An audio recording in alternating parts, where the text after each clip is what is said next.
Okay, we'll start. We shall start now. Okay, hello everyone. My name is Adanum Baraki, and I am honored to be moderating this session uh, on grant writing in interdisciplinary teams on the behalf of the Canadian Primary Care Research Network Capacity Building Committee. I would like to extend my warm welcome to our guest speaker, Catherine Donnelly, and the trainees and everyone.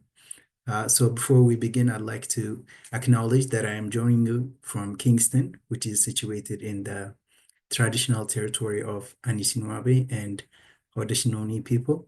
And I am so grateful to be living and working in this land. So today's session is on grant writing in team settings. And to start, I'm delighted to introduce you to today's speaker, Dr. Catherine Donnelly. Dr. Donnelly is the Director of Health Service and Policy Research Institute and an Associate Professor at School of Rehabilitation and Therapy at Queen's. We're so privileged to have you here, Dr. Donnelly. The floor is yours.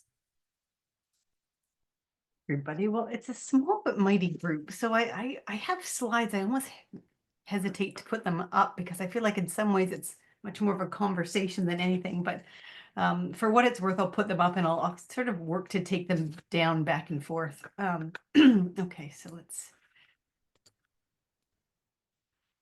And because it's a small group, I don't want to mean to put everyone on the spot, but maybe I might actually.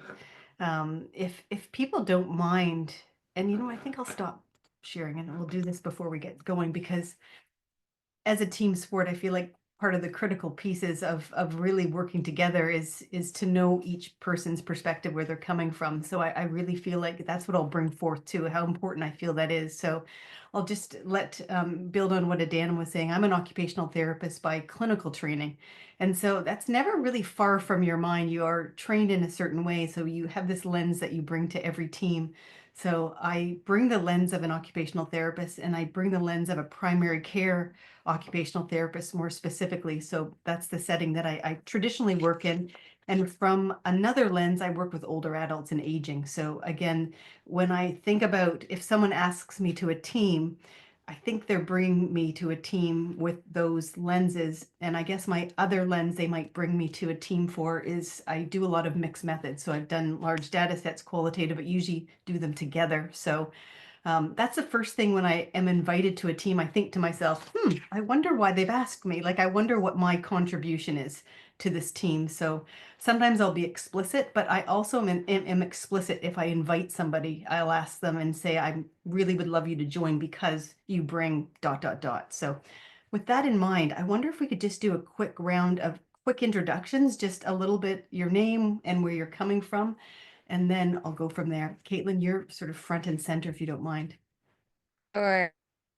And my name is Caitlin Piccone, and I'm a fourth-year PhD candidate in the Department of Rehabilitation Science at Queen's University, and my research is focused on mental health in low-income contexts, specifically researching in Ghana. Perfect. Thanks, Caitlin. Daphne, if you don't mind if I tap on you. Yeah. Hi, everyone. I'm a third-year PhD candidate at the University of Toronto, and my thesis revolves around developing complex interventions to support community pharmacists in delivering minor ailment services. Excellent. Dana. I'm a fourth-year PhD student, PhD candidate, and my research is focused on integrating mental health services into primary care. Wonderful. Mulugeta. My name is Mulugeta. I am a research associate at the Lawson Research Institute, and I'm also CIHR Ready Fellow. And my research focuses on exploring integrated care for people with chronic musculoskeletal conditions in the Canadian context. I also have a project in Ethiopia exploring kind of similar concept on people with arthritis. Excellent. Thanks, Mulugeta. Justine.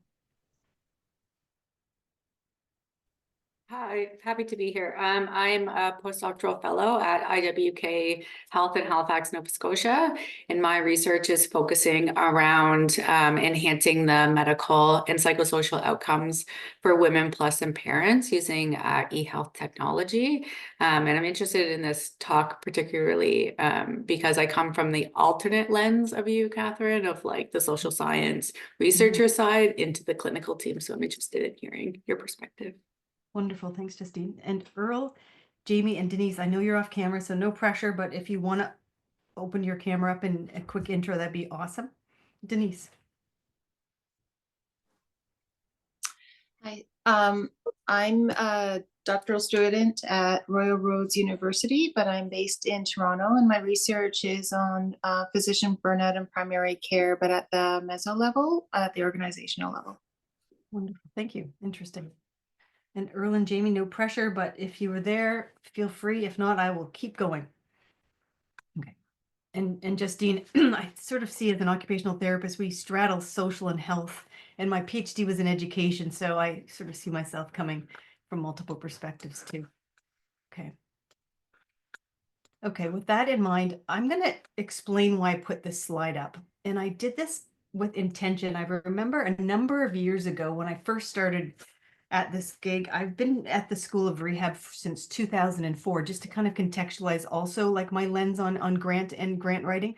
So I came as a teaching adjunct, and I didn't go back to do my PhD till 2000. Oh my goodness, when was it? 2009, and finished in 2013. So I was fully in a teaching role, and then was trying to keep a research program going. Went back to do my PhD while I was juggling teaching, and then I've been in a full research tenure track role, and now have a tenure position since 2015, so 10 years. So I have brought multiple perspectives to grant writing here, and totally understand if you're not also in what that looks like in a full tenure track role. And so I'll speak to a little bit about that, about like what a team looks like, anywhere from like a micro team just starting out to I've had the good fortune now of being able to have a more robust team with some funding as well, and can talk about a little bit about that path afterwards. But someone shared this with me, and it struck me and has always been a metaphor of a cycling race, because I think we cannot apply for grants nowadays on our own, not in the health sciences anyway. I know in social sciences that actually is different, and in engineering as well, a lone grantor will apply, but in health systems it's not quite like that. And so in a cycling race, you need to have a winner at the end of the day, but you need your whole team, because you're drafting, you're sharing who's responsible, you're coming and going, but someone crosses the finish line.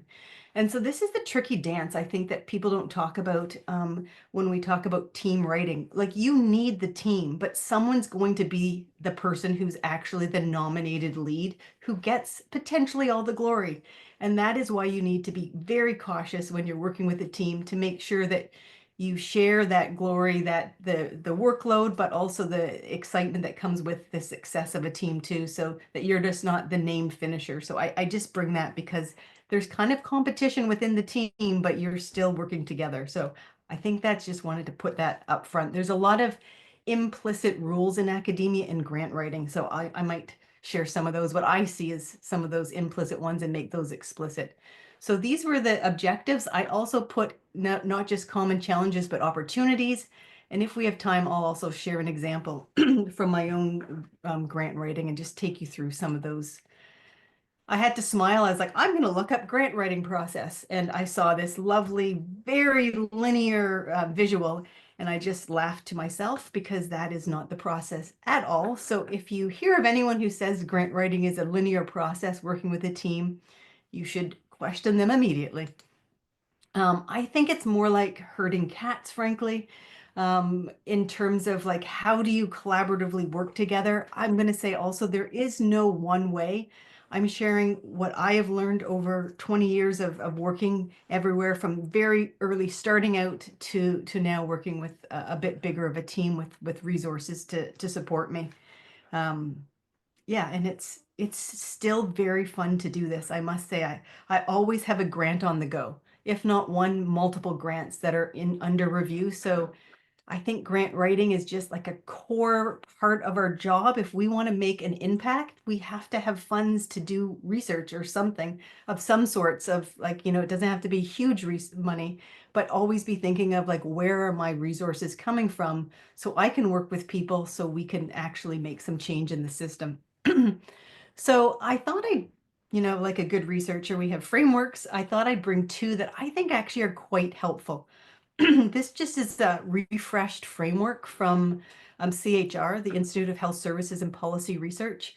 And so these are identified key competencies of researchers. And I think, honestly, this is what I would say are key competencies of writing grants in a team: leadership, engagement, innovation, project management, communication. How do you mobilize your grant once you get it? The science of writing the grant. So I thought this was actually a quite a lovely new framework that has just been refreshed last year to think about the skills and strategies of writing a team grant. But I think what's missing from that, frankly, and I think maybe this is what I'm here to talk a little bit about as well, is how do you actually manage all the different views and vantages when you bring a group of people with very different lenses, training and whatnot, which is exactly why you want them. But how do you like bring all of that together so you are bringing the best out in everybody? And so this is the Canadian Interprofessional Health Competencies Framework. It is meant entirely for clinical services, but I really like how they identify this idea of like, how do you share leadership in a grant writing team?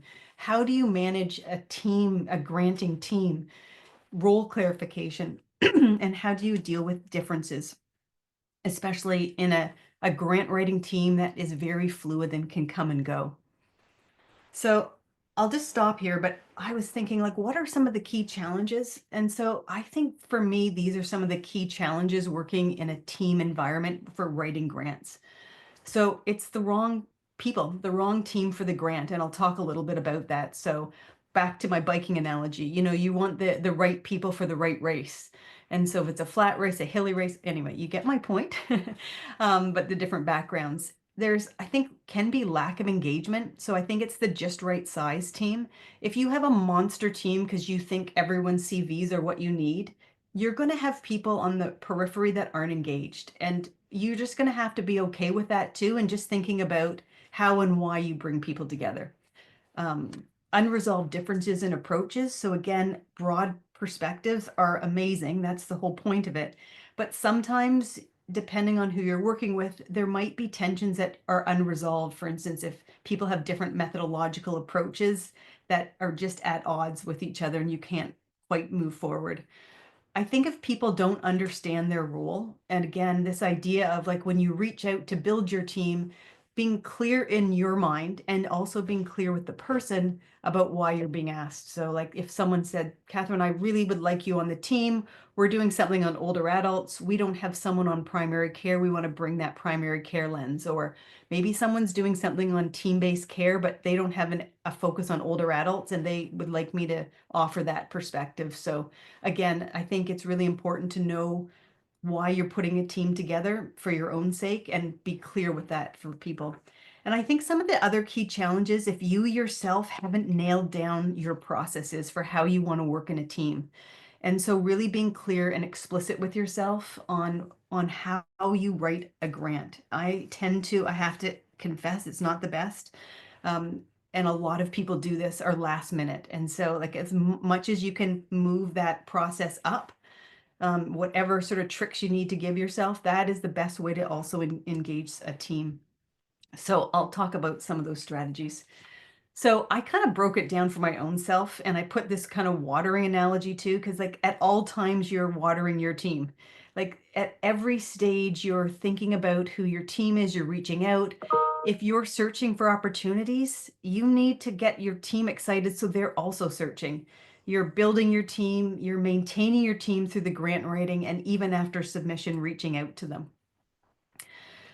You know, I think with every good team member and every good process, it's really also about figuring out who you are as well. And, you know, you can't be a good team member without having a little bit of self-reflection. You know, some people want to bring a big team together, but don't necessarily love working in big teams. So again, do you enjoy interprofessional collaboration fundamentally? I know that seems so obvious, but sometimes I actually wonder if people do who put together grants. So like really leaning into the people you've got and really wanting to enjoy that authentically. Thinking about what type of community engagement you want. Like, do you want to have a deep community engagement that you use for a long time? Is it more superficial? Like, how much do you value and want to lean into that? What kind of system impact? Like I work hyper locally here in our OHT, and I really enjoy that. You can see the impact immediately. Some people like working with big P policy, at a national level. So aligning your team and the grants you apply to, what type of impact you want to make. How broad of diversity of perspective do you want? I work with this amazing geographer for some aging work, and he's brought like a whole different lens in terms of what I think about. And again, like it's as broad as you want. I've been dipping into engineering and again, bringing a very different perspective on how I think. I think your own capacity, like what do you bring to the table, and can you name what that is so that you can fill in those holes with other team members? And honestly, I think it's really important, and I know you probably have heard this, but to really enjoy who you're working with and really think of that as part of the puzzle too. So ideally, you are going to have such a strong team that you're so working on this, pulling from the same rope together that they're also bringing grant opportunities to you. Nothing is a sign of success in my mind is that when you have a team member who's identifying grants that they suggest either you lead to apply or they actually lead, and how much better is that you've built capacity and someone else is also taking the reins on the topic as well. So again, I'm just conscious. I just want to talk till 12:30 so we can talk further. Each, in my mind, I bucketed these into three big grants and funding. So tri-councils, obviously, everyone talks about those. Those are extraordinarily hard to get. And so starting out, I think it's so wise to get these little smaller grants and build your capacity to lead a team and also find out how your process is and test and trial out yourself. Like sometimes I'll have had a grant, I'll look back and go, I wasn't proud of how we ran that grant. Like if it was a shorter grant from start to end and really learn from the process. The smaller grants tend to be, 1 year to 18 months. So it's a rapid, quick process of team building, but it also lets you try the process over again and try again, because I think it's really through that trial and error of building and working with a team that you get better and you build that your CV as well. So tri-council, great if you can get that early on. It's hard. Government grants or contracts, that's another option, anywhere from municipal, provincial to federal. And then all of the other grants in between. And I've received all examples of these. And if anyone wants to reach out and talk to me about what a team looks like differently, I'm more than happy to. Each one takes very, very different writing. So I'm just going to a quick nod to this. In my mind, tri-council grants, specifically thinking about CHR, they want to know health system impact. They want to know knowledge mobilization. They want to know feasibility. Can you do this grant? Methodology has to be tight and very explicit. You need to have people on your team. They also, for the most part, in health systems work, want some sort of like collaborative, participatory lens with patient partners, and definitely a strong nod to EDI. So again, if you're thinking about what you need team members to align with each of those. So like having a health leader, a decision maker, critical if you're thinking big health system impact. Feasibility, you want an on the ground person to show that, yes, you can do this. So I know that Mulligan has done lots of work in primary care and physiotherapy and, looking at working with family health teams, having executive directors of family health teams to show we can implement this intervention. If you have decision makers at the OHT level, this aligns with the work we want to do looking at chronic pain in primary care. So again, alignment and making sure you have team members aligned with that. Again, I won't go into great detail, but I think this is pretty obvious. And again, from a government perspective, I'm not going to go in great detail here, but just so that you can be like really explicit with what do you need for your grant And do you have the team members to align with this? So maybe you always have a core research team that you work with, but you bring people in and out depending on the types of grants you're applying for. So for my work, what I have been applying for, governments and foundations, health system priorities, understanding the health system lens is crucial here. And knowing who the leaders are that understand those to be on your team, scale and spread. Again, health system leaders who are going to adopt this potentially is crucial. Sustainability, so slightly different considerations, and buffeting up your team with a lot more health leaders, decision makers when you're applying more to government type grants. And now I'm just going to get, I don't know, I don't want to bore everyone here, but it really is about the nitty-gritty processes, and applying a project management lens to your grant writing process when you have multiple different team perspectives, I think is super important. So having a clear co-lead and lead. So I know, for instance, the tutor groups have just finished writing or working together collaboratively to do their grant writing process. And I know some of this difficulty and challenges with that are that not everyone, there's no one, I'm going to take this and be the lead of this by grace, for instance. No one's crossing the finishing line by themselves. And it really can be tricky when everyone's kind of trying to be equal in the pack. Because it's when you have a lead and a co-lead, they take the heavy lifting of work for the most part, I have to say, when I've seen this. I think identifying a timeline and key activities, like put a Gantt chart out for yourself and trying to stick to this as possible when you have your team, so the team knows what to expect from themselves and they know when they're going to get feedback, and trying to be on top of this. I'm going to say also to maximize your team and to really learn from people with different perspectives is to get your grant out early. And I try to strive for 2 rounds minimum of feedback. And so I love it because not everyone's going to get you their feedback for each round. But if you can reach out to maximize your team, that is what I would suggest for sure. So that's at least a month before. Again, early engagement of the team, trying to pull out all the different perspectives as much as you possibly can, and identifying new members early. The social scientist on your team is not going to be thrilled if at the end of the day you pull them in early and just quickly want them to look at the qualitative element, for instance, because it feels like their lens is highly undervalued. So again, making sure you're privileging all the different types of data and the perspectives by bringing people on early, I think has been a key learning for me too.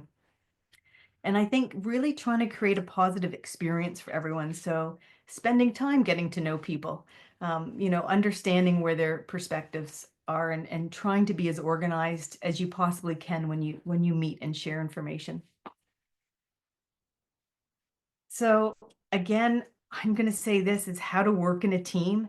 Again, to be organized as much as you can, find a system that works for you and your team, like whatever that may be, and try to get something that as many team members feel comfortable with as possible. I like to also convene not face to face, like literally in the room nowadays, but like convene a Zoom call or 1 or 2, because if you're just getting feedback from a piece of paper, I think that's also hard, and you don't have everyone getting to know each other. And I think that's the best way to pull out as many different perspectives on a grant as possible. I find that creating a small writing team, maybe 1, 2, 3 people, and then the larger team is feedback, or at least you get targeted feedback from certain people. That's what I also sometimes do, is assign parts of the grant that are aligned with that person's expertise. For instance, particularly if I don't have that expertise. Yeah.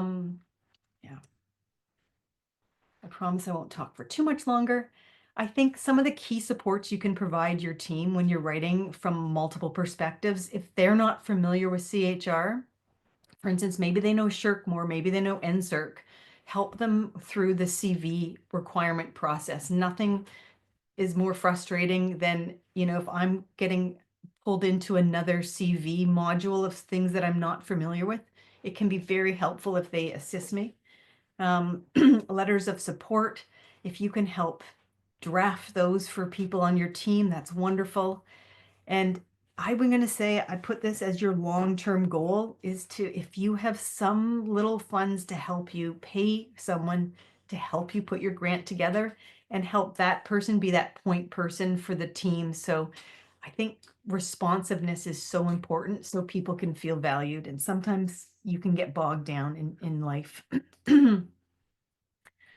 And all I was going to say about this is like, I feel it's so important and it leaves such a good taste in my mouth about the experience of being on a team. When people email me right after it's submitted, they give me a CV description for I can put that on my CV so I know what the final title of the grant was, how much money, who was on the team, and just a thank you for being part of it and keeping people updated in terms of like, we should be hearing back in a month, or even looking at other email opportunities as you're waiting for that grant. I think that's just little ways to kind of nurture your team.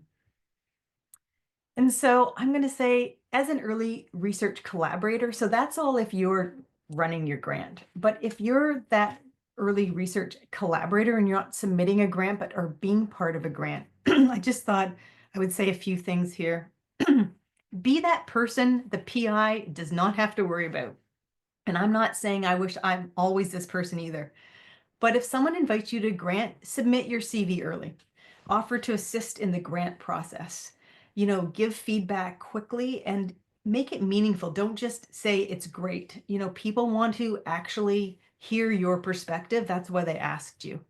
And I would say ask to join a team if you want to. I mean, right now it's wonderful, and granting agencies want a whole range of early, mid-career, and end of career researchers. So just email a person. If someone reaches out to me, I'm always thrilled. It's amazing how few people reach out to investigators to ask them to be on a grant.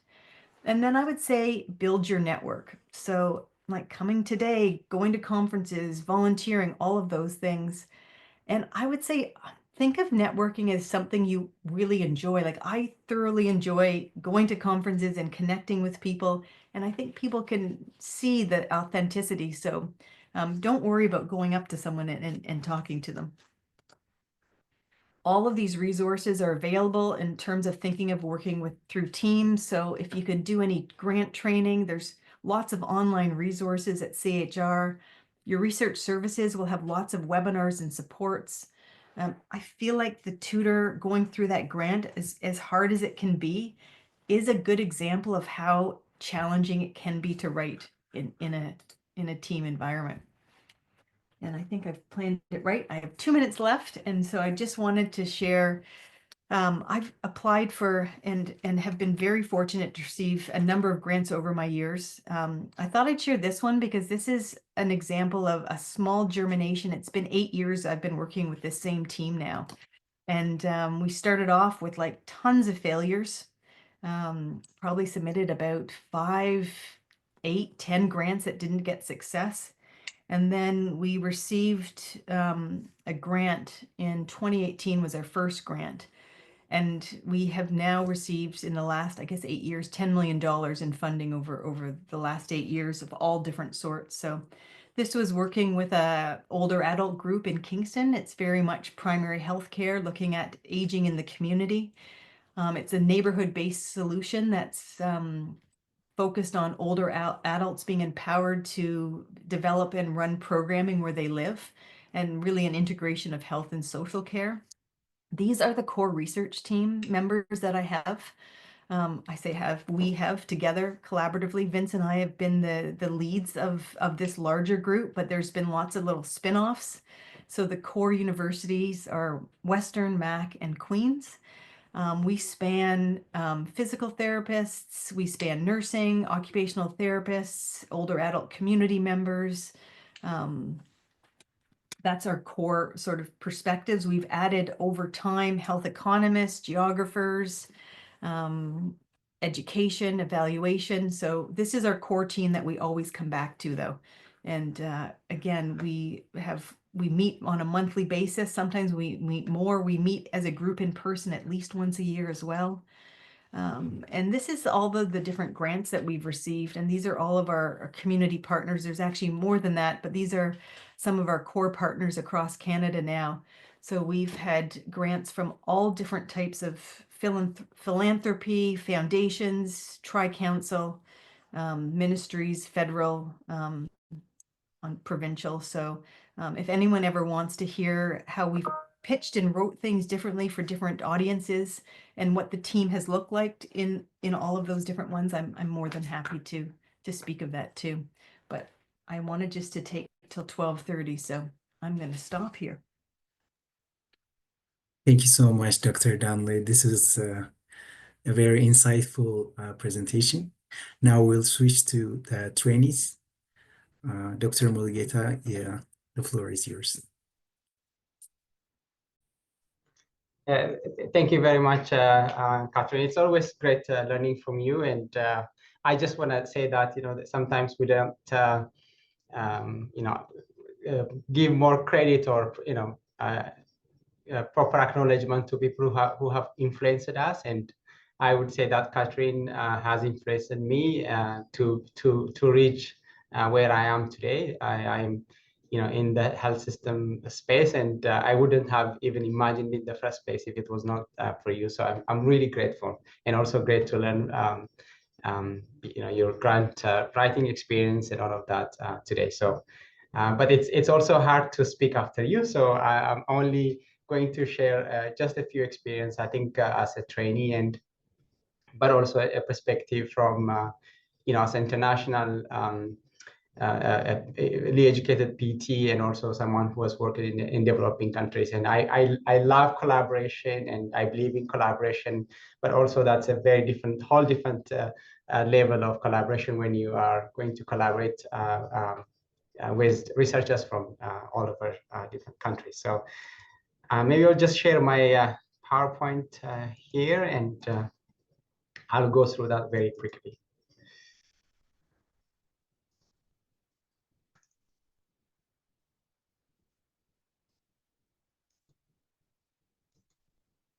Do you see my screen, Adano? Yeah. Presenter view or with my notes? Okay. Presenter view. Perfect. Yeah. Okay. So, I had a privilege of engaging in few grant writing process. So just to share my experience as a trainee. So, but again, like, why do we write proposals? I think it's important to understand that, come back to that, and we sell our ideas to funder and the reviewers. And there are also other people who apply for grants, and so we need to ask ourselves, why is our proposal chosen, and why do they give more credit to our proposal versus others which have been submitted? So it's important to come back to that idea. And at the same time, we persuade funders, and what language are you going to use to kind of say that our research is very important, it's timely, novel, and also worthwhile, feasible to conduct. And we have the diverse expertise in the team to execute this project. That's very, very important. I was recently at in a forum organized by CIHR, and there are a lot of researchers who came to share their experience. And I heard someone mentioning that when I write my proposal, I want it to be like a song, that if somebody reads my proposal, I don't want them to even stop. I want them to just keep reading it, and it's like a music to them. So I keep thinking about that, because we all sell our ideas and we try to persuade people. We are like a salesman at some point, but some salesmen or women are great, are better than others. So it's important to kind of look at that as well. And the story of, again, why we do this versus what, and I think Catherine mentioned the impact, and what is the impact of our proposal. I think that's also very, very important to kind of focus on. So I was involved in a couple of proposals. Again, I think we wrote 7 grants over my career, and 1 was not funded. I was able to lead 3 of them, and I was collaborator on 3 projects. One that stands out to me is obviously the MasterCard Foundation Queen's and University of Gondar collaboration, we secured a huge amount of money. I think that's very it's an example that I keep using, because a lot of people were engaged in that, and it didn't come out of thin air. I think people put a lot of effort and energy into it. And sometimes, from Ethiopia, when we applied for this grant, we didn't even look at the bigger impact and bigger picture. But just because our idea was great, the funder said, okay, there were also others who have the same idea. Do you want to work together? So that means, our project proposal was meaningful and impactful. And so that's kind of very, very important. Again, like my CIHR Ready grant, I was able to write the grant, but also put the team together. And I was very deliberate on who I wanted to be on my committee, and also who I wanted to work with, including patient partners. And so, but bringing all people, all different people together in the room, having that first Zoom call and saying, this is my idea, and I know like you have this expertise, I know this person has this expertise, I want us to work together on this project, is also kind of a very big learning moment for me. And recently we've applied for the International League of Association for Rheumatology grant, and I was a lead on this project. We got small funding, but still very, very important for me to bring people from different countries and also backgrounds in terms of their discipline to work on this grant, which was successful again. So again, I think one learning for me is like effective communication and clear, just be clear on the role. Like when I approach people, I said, because you come with this perspective, I want you to help me, get this done, or like, because I wanted to get your perspective on this one. And especially like when you work with a big team, it's very important to make sure that there is no duplication of effort. And I think it's and also to be very, very practical in how we ask.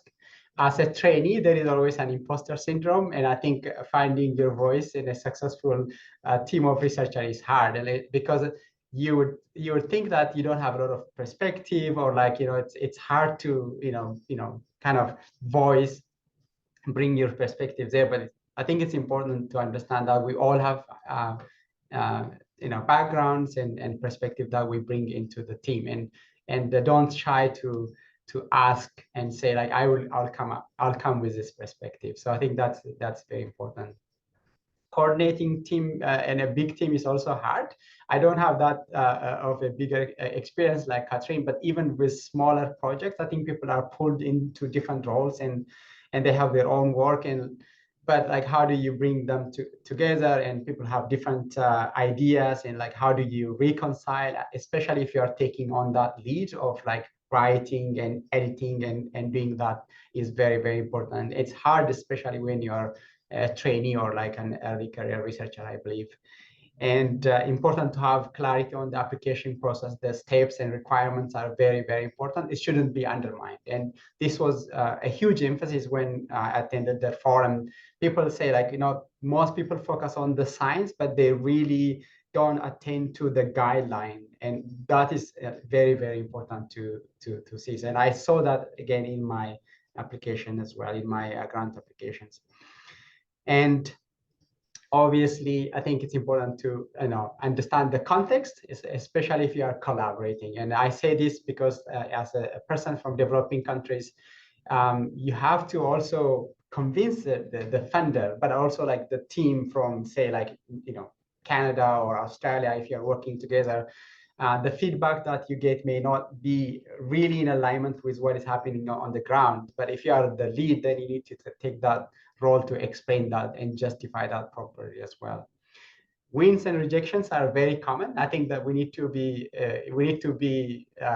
familiarize ourselves with that, and we shouldn't be discouraged if we get more rejections. And so I think that is going to be the future if we are going to go through this route of applying for grants. I mentioned this about the guidelines and eligibility, and everything is so important as well. And priorities, like I think we need to align our work with the priorities of the funder, and at the same time, like if what we do is meaningful and impactful, because there will be many applications that goes to the funder, and they have to select one or two or few. And sometimes like the scores are very close. I was also able to I was on a reviewer panel for the CIHR doctoral fellowship, and sometimes the scores are very close. You have to choose just one or two of the applications anyway. So it's very important to kind of see the priorities. Starting early, very important, especially if you want to get more feedback. Catherine mentioned like the 2 round of feedback. If you don't start that early, then it's so hard. And so these are some of the learnings that I have so far, but I cannot speak more than this, but happy to answer some questions anyway. So that's it. Thank you. Thank you so much, Mulugeta. It's wonderful to hear your experience. Kathleen will continue next. Sure. And thank you both to Catherine and Mulugeta. It's been really great to hear about your journeys and all of your tips and wisdom so far. I'm really approaching this as I'm still a student. I'm in my 4th year of my PhD, so I have less experience with grant writing, but I am fortunate to have funding from SSHRC, so Social Sciences and Humanities Research Council of Canada.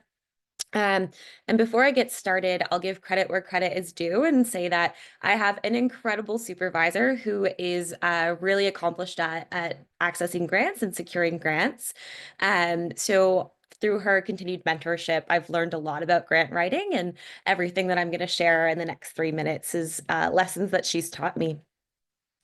So one piece is she always tells me when I'm working on a grant application is don't promise the world. So make sure that you set reasonable and attainable goals for what you can actually accomplish during the grant funding period.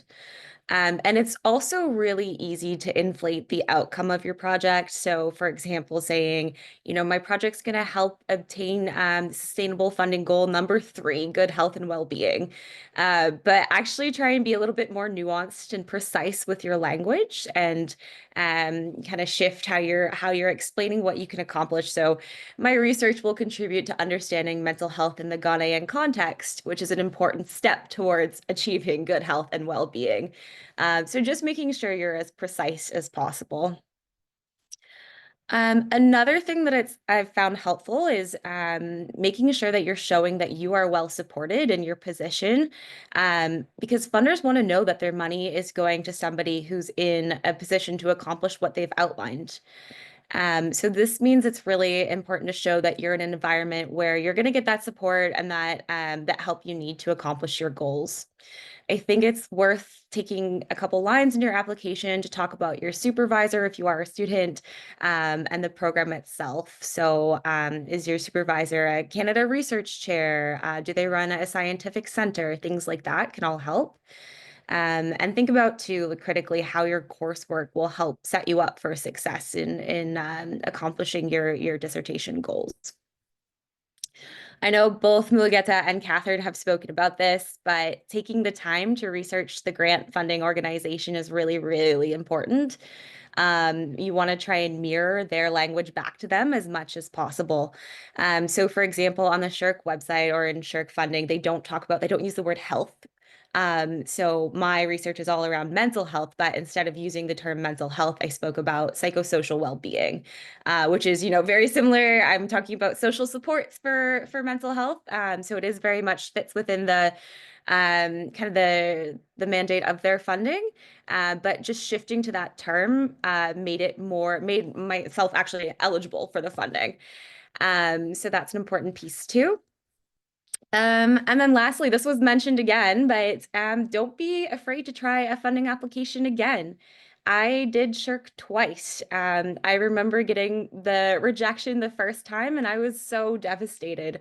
But my supervisor told me it's just the nature of academia. We get rejected, it happens. But that we would try it again next year. And through all the advice that she gave me, we were able to tighten up my application. And I was successful the second time. So that's everything I had to share, but also happy to answer any questions. Thank you so much, Caitlin. That was very insightful. And the last, and actually almost the least, because I don't have much experience grant writing. So I'll share my screen and share my experience.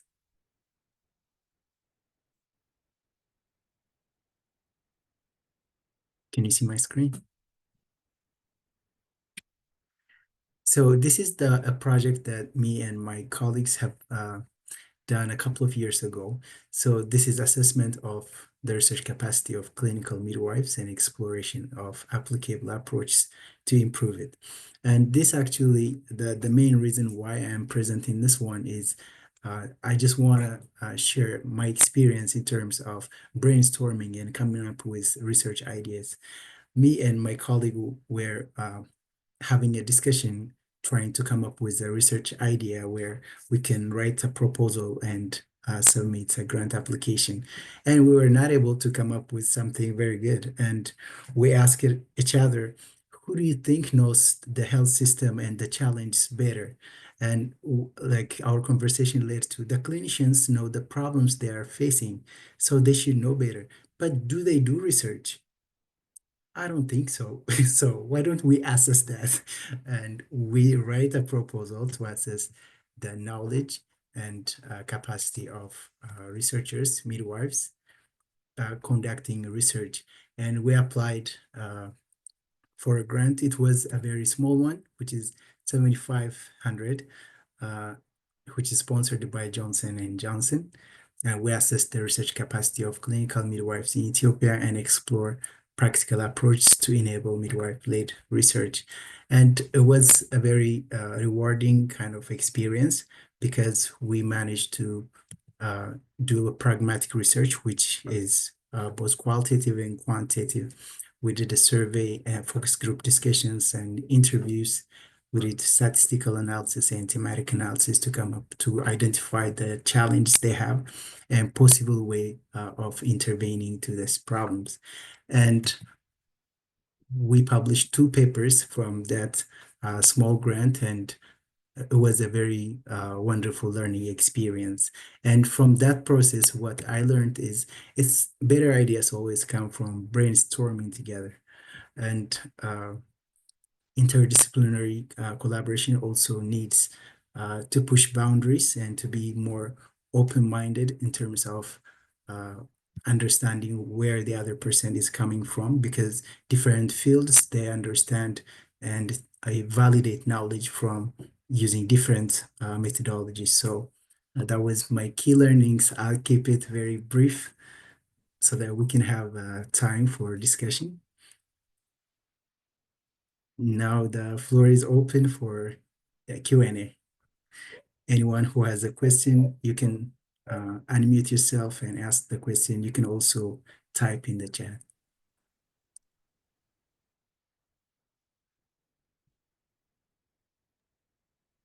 My only thing I was going to say, Caitlin, is 2 times is not enough.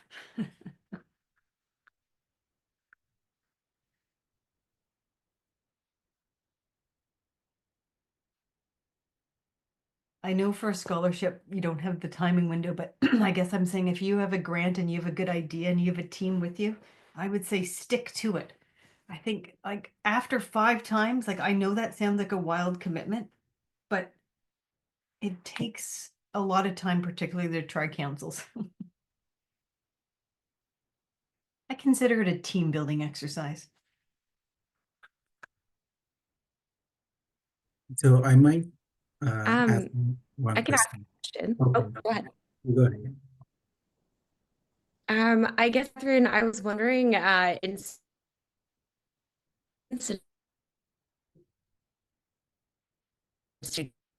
Is it me or is it Kate? Is Caitlin cracking up, like breaking up? Yeah, Kelly, can you say that again?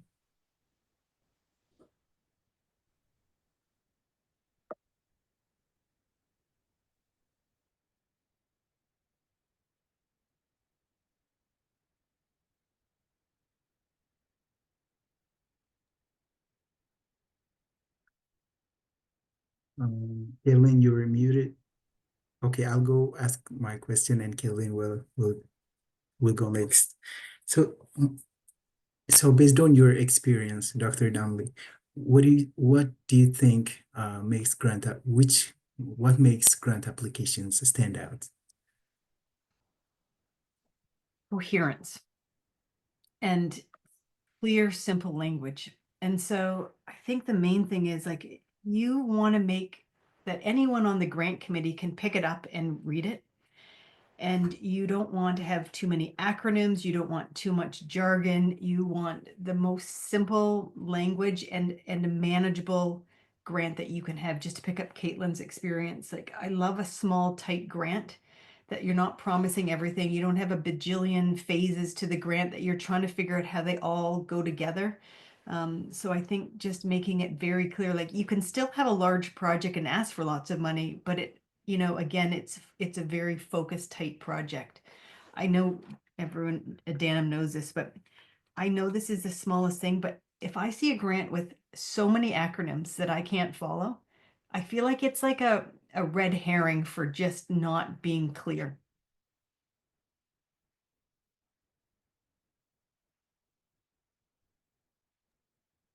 Yeah, thank you.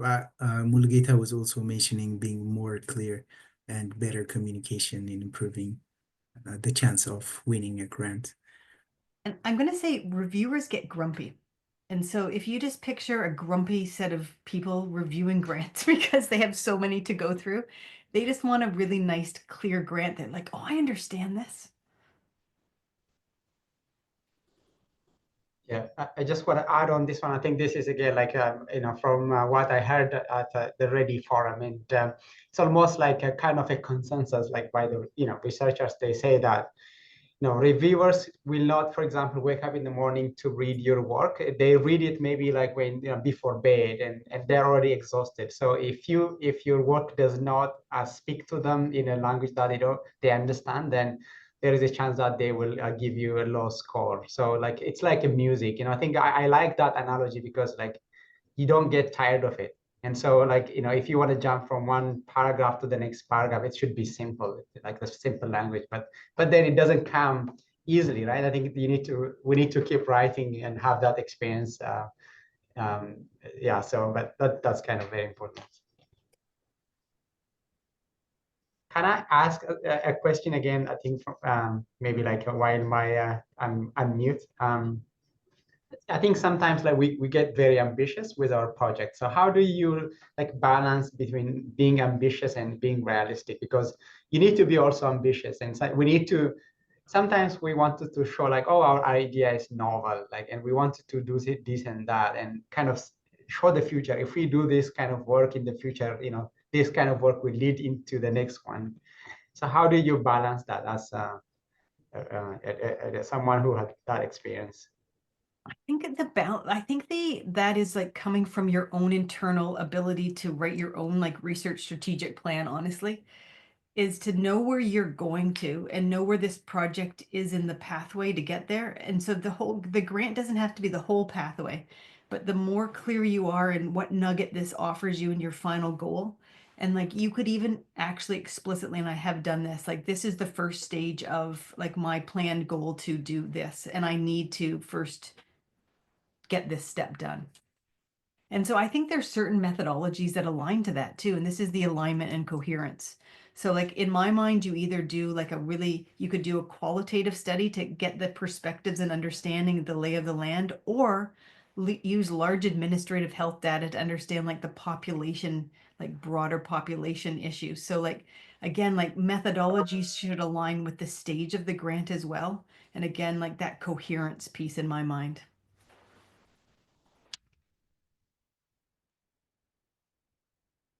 Great, thank you. Caitlin, you think you can ask now? Yeah, sorry about that. I'm not sure what's going on with my Wi-Fi. Adhanom, your question was very similar to the one that I had, but I can ask a slightly different question. I know that rejection is a big part of academia in general. But to Catherine and Mulugeta, I'm wondering what lessons or strategies you've learned to kind of productively cope with rejection from grants. Well, for me, having irons in the fire at all times. So like not just one, like multiple. Like right now, I think I've got about 4 grants in right now of different phases. I'm different roles of the grant. Like I have one that I'm leading that I'm in. I'm a co-PI in 2. Like again, just like multiple grants in all the time. So if one doesn't come through, like it's okay because that's okay. You're germinating that one and you'll think of another place that it can go to. So yeah, just having lots of irons in the fires and like different teams that you're working with. And it's very fun that way too. I think for me, like because I don't have a lot of experience, I had only one rejection, and that was like $30,000, like from where I am now. And I've applied for this grant, and the funder, the guideline was not very clear, and I thought like what I do is very much in alignment, and which I later found out was not. They didn't even get back to me with a rejection, like a sorry, we did, we can't fund you this. I had to find that out. Like I had to keep asking, like because I know that the decision deadline was passed, so I knew then it was a rejection. There wasn't any hard feeling because I didn't put all of my energy into that project, but I know that this is going to happen. And if we moving forward, I expect a lot of rejections, which is part of the reality, I think. Thank you so much for sharing your experience, Mulugeta. We have 3 minutes and we have time for one more question. Denise, you can unmute and ask. Thank you. I'll try to make it quick to allow time for others. I've got a lot of experience with writing or responding to RFPs, both writing and responding to, and so just kind of transferring those skills over to grants. I wonder sometimes if being an early researcher or a new student, I guess, a doctoral student, if that kind of weighs against us a little bit rather than leveraging somebody that's like you mentioned, like a chair or a research chair that can kind of come on board and might help kind of move it up as far as interest is concerned.